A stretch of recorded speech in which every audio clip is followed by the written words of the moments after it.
बातमी जळगावमधून. जळगावहून विमान सेवेसाठी विमान प्राधिकरणानं इंडिगो एअरलाइन्सला विनंती केली आहे. इंडिगोने या प्रस्तावाला अद्याप उत्तर दिलेलं नाही आहे. प्राधिकरणासह जिल्हा प्रशासन पाठपुरावा करत आहे.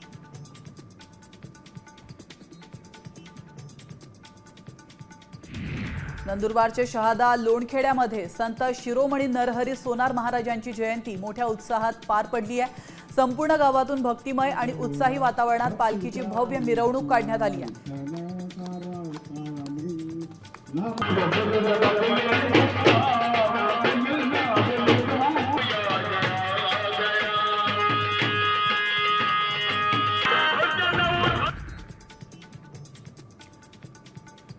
धुळ्यात पोलिसांना संस्कार गतिमंद शाळेने. आता isakal.com आहे देशातील नंबर 1 ची मराठी न्यूज वेबसाईट. प्रत्येक अपडेटसाठी isakal.com ला नक्की भेट द्या.